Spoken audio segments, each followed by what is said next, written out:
always yield to the leader of the house as many times as you want. एक minute. वित्त मंत्री जी, आप सदन के नेता भी हैं। मैंने कहा मैं जितनी बार आप कहेंगे उतनी बार यील्ड करूंगी और आपकी बात को ध्यान से सुनूंगी भी।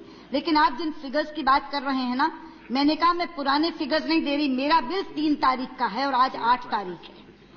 मैं 5 दिन पहले जो राशन खरीद कर लाई हूँ, जो राशन मेरे अपने घर में आया है, जितने पैसे देकर आया है, मैं वो आंकड़े रख रही हूँ। आपको अधिकारी क्या आंकड़े देते हैं परसेंटेज में, वो मुझे नहीं मालूम। प्लीज। फीसदी की भाषा आम आदमी नहीं समझता। आम आदमी केवल वो भाषा समझता है कि उसकी जेब से क्या निकल रहा है।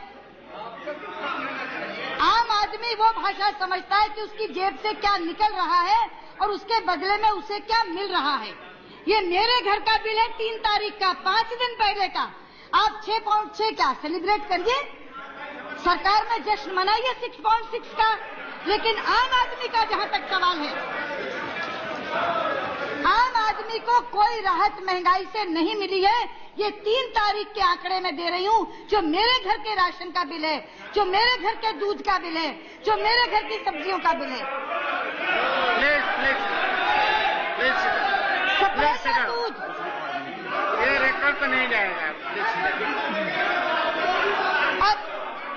और आपने मुझे चुनौती देकर कहा कि 6 साल आप भी थे, आपने क्या किया ये मैं जानता हूँ। जो हमने किया वो पूरी जनता जानती है प्रणव दा। मैं आज गर्व से कह सकती हूँ कि 2 सरकारें आई हैं हिंदुस्तान में जो कांग्रेस के समर्थन के बिना बनी थी। एक मोरारजी देसाई की और एक अटल बिहारी वाजपेयी की। 1977 में मोरारजी देसाई की और 1998 से 2004 तक अटल बिहारी वाजपेयी की। 6 साल तक कीमतें स्थिर रही थी, चीजें बाजार में उपलब्ध रही थी, कभी ना कीमतें बढ़ी थी। वो 2001 का तो दे रहे थे ना आंकड़ा, वो 2001 में हमारा राज था, वो 2001 का आंकड़ा जो दे रहे थे। पर वो क्यों था ये भी बता दूं कि हमारे समय के वित्त मंत्री फीसदी में बात नहीं करते थे। पीछे बैठे हैं जसवंत सिंह जी। जिस समय बजट पेश करने आए थे, लोगों ने पूछा था, पत्रकारों ने, आप क्या देंगे बजट में? तो उन्होंने कहा था, मैं सिर्फ ये चाहता हूं कि गृहिणी की गुठली में 4 आना और डाल सकूं तो मैं समझूंगा कि मेरा बजट सफल हो गया। हिंदुस्तान की अर्थव्यवस्था को हार्वर्ड और ऑक्सफोर्ड नहीं समझा सकते प्रणव दा। हिंदुस्तान की अर्थव्यवस्था को वो समझा सकता है जो गुठली कह करके बात करता है, जो टुकिया कह करके बात करता है। जहां तक अंग्रेजी का सवाल है, वो हार्वर्डियन से ज्यादा बेहतर अंग्रेजी भी बोल सकते हैं। लेकिन जो गांव की धरती में लोट-पोट कर बड़े हुए हैं, जिन्होंने गांव की अर्थव्यवस्था को समझा है, जिन्होंने गांव की औरत की पीड़ा को जाना है, वो ये कह सका कि मैं गुठली में 4 आना और डाल दूं तो मैं समझूंगा कि मैंने बजट पेश किया है। फीसदी की भाषा बोलने वाले हिंदुस्तान की अर्थव्यवस्था को नहीं समझ सकते और उसका समाधान भी नहीं दे सकते। इसलिए आप मेरी बात को सुनिए और उसका जवाब उस समय जरूर दीजिए जिस समय आपको देना। बीच में भी देना चाहेंगे तो मैं यील्ड करूंगी। आप नेता सदन हैं और नेता सदन के प्रति मेरा जो सम्मान है, मैं उसमें यील्ड करूंगी। लेकिन मैं जो बात आपसे कह रही थी कि आप जिन राइजिंग लेवल्स की बात कर रहे हैं, ये ठीक है। कुछ लोगों की इनकम इतनी राइज की होगी कि वो 2000 रुपए पर प्लेट 5 सितारा होटल में जाके खा सकते हैं। लेकिन मैं चाहती हूं कि आपकी निगाह उन रेहड़ी वालों के प्रति, उन ठेरी वालों के प्रति, उन छाबड़ी वालों के प्रति भी जाए जो अपने परिवार का पेट पालने के लिए अपने दोनों हाथ, अपने दोनों पांव और अपना गला एक साथ थकाते हैं। मैं आज खड़ी हुई सदन में उनके लिए बोलने को। मैं उस फेरी वाले को देखकर मेरे कलेजे में टीस उठती है प्रणव दा। सर्दी में जब कड़ाके की ठंड पड़ रही होती है, हाथ कोट की जेब से निकालने को मन नहीं करता। उस समय बर्फ जैसी ठंडी साइकिल के हैंडल दोनों हाथ से पकड़े हुए, दोनों पांवों से पैडल मारता हुआ वो मोहल्ला मोहल्ला कबाड़ी कबाड़ी कहकर चिल्लाता है। मैं उसके लिए खड़ी हुई हूँ। मैं खड़ी हुई हूँ उस रेहड़ी वाले के लिए जो तपते दोपहरी में जब बाहर झांकने को मन नहीं करता, दोनों हाथों से रेड़ा धकेलता हुआ 20 किलोमीटर का सफर करते हुए ऊंची ऊंची आवाज लगाकर अपने ग्राहकों को बुलाता है। मैं खड़ी हुई हूं उस छाबड़ी वाले के लिए जिसके अधेड़ कंधों पर, दोनों कंधों पर बहंगी उठाए हुए चना, मूंगफली और मक्का की खीर लेकर जो ऊंची ऊंची आवाज में अपने बाल ग्राहकों को बुलाता है। मैं पूछना चाहती हूं देश के वित्त मंत्री से, क्या उनकी आमदनी में 1 रुपए का भी इजाफा हुआ? क्या उनकी आमदनी में 1 रुपए की भी बढ़ोतरी हुई है? बल्कि जो कुछ उनके पास बचा कुछ आता वो भी महंगाई की भेंट चढ़ गया है। इसलिए मैं आपसे कहना चाहती हूं कि जो आप बार बार ये फ्रेज इस्तेमाल करते हैं, with rising levels of income, ये किनकी आमदनी बढ़ी है? आप जरा उनकी तरफ भी एक निगाह डालिए जिनकी आमदनी में 1 रुपए की बढ़ोतरी नहीं हुई।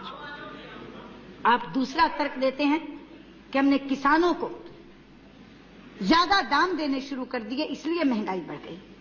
प्रणदा, आपको मालूम है शरद भाऊ चले गए यहां से। महाराष्ट्र में कपास का किसान आत्महत्या कर रहा है, आंध्र का किसान क्रॉप हॉलिडे की घोषणा कर रहा है, पूरे देश में धान का किसान गैर खरीदी को लेकर के त्राही त्राही कर रहा है, और मेरे गृह प्रदेश हरियाणा में बासमती का किसान सर पकड़कर रो रहा है।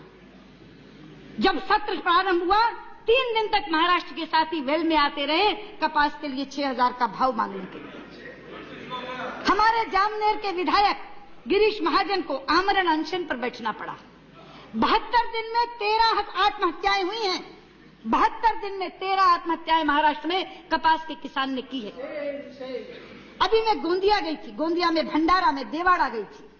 गोंदिया और भंडारा के किसान मुझे मिलने के लिए आए थे। उन्होंने कहा, दीदी 1080 रुपया समर्थन मूल्य है, लेकिन 900 रुपए में खरीद कर रही हैं एजेंसियां। लदान के लदान लदे पड़े हैं, धान की खरीद नहीं हो पा रही। बासमती के लिए मेरे अपने गृह प्रदेश के किसान आए मेरे पास, ये अखबार लेकर आए, बोले बहन क्या कर रही है? हमारी आवाज उठा।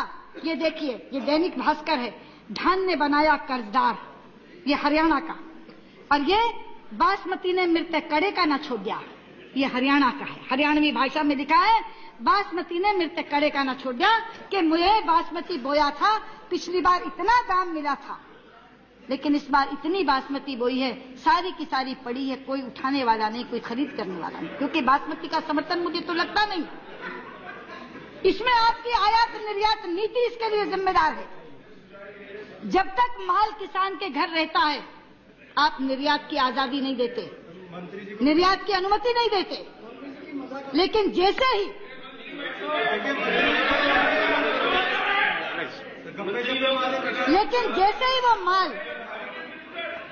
वो माल वहां से व्यापारी के यहाँ पहुंचता है आप निर्यात की अनुमति दे देते हैं। अगर किसान के घर में पड़े हुए माल के समय आप निर्यात की अनुमति दें तो व्यापारी उससे महंगा खरीदेगा, उसको अच्छा दाम देगा। लेकिन आपका आयात और निर्यात की नीति इतनी गलत है कि किसान के घर में जब तक माल पड़ा रहेगा आप निर्यात पर पाबंदी लगा देंगे, और जैसे ही वो एक्सपोर्टर के यहाँ पहुंचेगा आप निर्यात खोल देंगे, और इसी के कारण ये किसान मर रहे हैं। आंध्र के किसान जब मेरे पास आए तो पूरा हिसाब लाए थे, और उन्होंने कहा कि दीदी हम क्रॉप हॉलिडे क्यों न करें। मैंने कहा देश की खाद्य सुरक्षा का सवाल है, आप लोग फसल नहीं बोएंगे तो देश की खाद्य सुरक्षा का क्या होगा। उन्होंने कहा मगर हमारा क्या होगा, कभी सोचा है आपने? और हिसाब लगाकर उन्होंने बताया 2000 रुपए प्रति एकड़ का घाटा हो रहा है उन्हें। 2000 रुपए प्रति एकड़।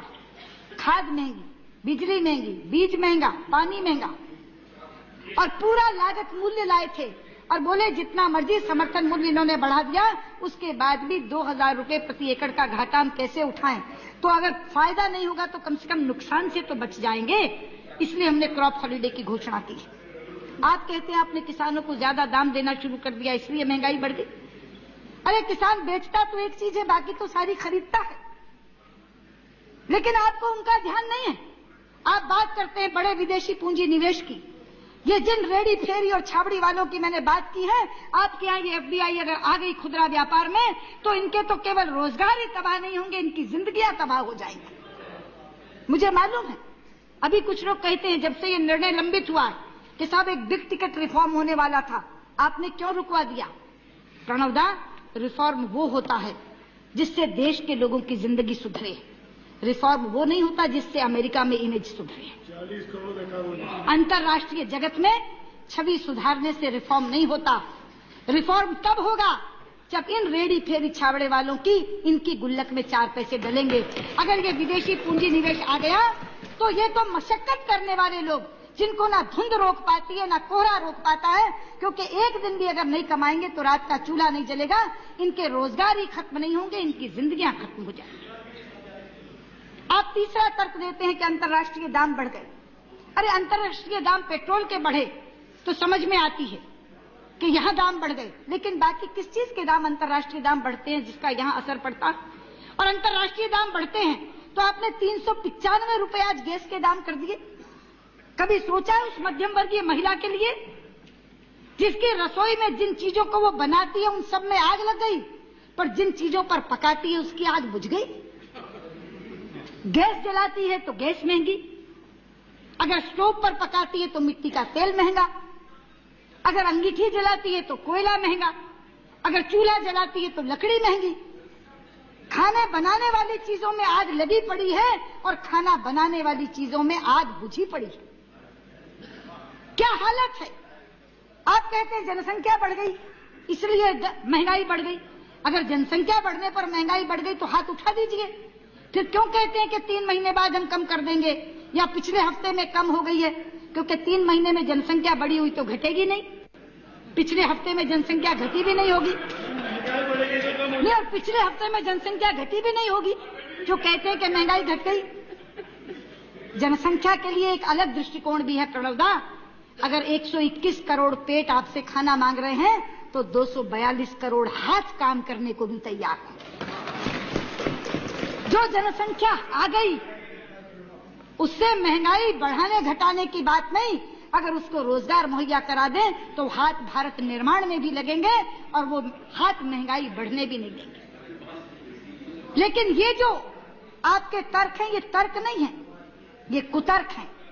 सच्चाई ये है कि महंगाई बढ़ी है आपकी गलत नीतियों के कारण, महंगाई बढ़ी है सरकार में फैले भ्रष्टाचार के कारण। 1 वर्ष में सीएजी ने 6 घोटाले निकाल कर रख दिए और करोड़ों करोड़ के घोटाले। और जहां तक नीतियों का सवाल है, आपकी गलत नीतियों का परिणाम है कि रुपए का इतना ज्यादा अवमूल्यन हुआ है। आपकी गलत नीतियों का परिणाम है कि 60,000 टन से ज्यादा का अनाज स्टोरेज के अभाव में सड़ रहा है। आपकी गलत नीतियों का परिणाम है कि बाजार से आपको 53,000 करोड़ का ऋण लेना पड़ रहा है। आपकी गलत नीतियों का परिणाम है कि 24 बार पेट्रोल के दाम बढ़ रहे हैं। आपकी गलत नीतियों का परिणाम है कि आरबीआई को 13 बार ब्याज की दरें बढ़ानी पड़ती हैं। आप 2 तरीके अपनाते हैं महंगाई को दूर करने के, एक कर्ज ले लो, एक ब्याज दर बढ़ा दो। वो महर्षि चारवाक ने कहा था ऋणम कृत्वा घृतम पिबेत, वो पूरे का पूरा लागू होता है इस सरकार पे। कर्जा लेके घी पियो। जो आपने बजट में उल्लेख किया था उससे 53,000 करोड़ रुपया ज्यादा बाजार से ऋण ले रहे हैं, ये एक समाचार पत्र में छपा था। जहां तक ब्याज दरों का सवाल है, आपको मालूम है जब ब्याज दर बढ़ती है तो औद्योगिक विकास भी बाधित होता है और हाउसिंग सेक्टर तो मर ही जाता है। आपको मालूम है ना प्रणवदा कि जब कोई भी अर्थव्यवस्था संकट में ग्रस्त होती है तो 2 चीजें उसे उबारती हैं, हाउसिंग सेक्टर और इंफ्रास्ट्रक्चर सेक्टर, क्योंकि उसमें चौतरफा गतिविधि होती है। स्टील चाहिए, सीमेंट चाहिए, ट्रक चाहिए, बजरी चाहिए, लेबर चाहिए, कारखाने चलते हैं, लोग काम पर लगते हैं। पुराने समय में सुनते थे अकाल पड़ा तो राजा ने तालाब खुदवाए, नहीं जरूरत थी तो भी महल बनवाया, क्योंकि निर्माण कार्य में चौतरफा गतिविधि होती है। और आपके यहाँ ये हालत है निर्माण कार्य की और इंफ्रास्ट्रक्चर की कि जो राष्ट्रीय राजमार्ग इतनी तेज गति से हमारे यहाँ चल रहे थे वो राजमार्ग नए तो बनने क्या थे, पुराने भी इतने खस्ता हालत में कि उनकी मरम्मत तक नहीं हो पा रही। और आज तो हम चौंक गए अखबार पढ़कर कि राष्ट्रीय राजमार्ग के सारे चीफ इंजीनियरों ने आज सामूहिक इस्तीफा दे दिया। ये हालत है आपके इंफ्रास्ट्रक्चर की।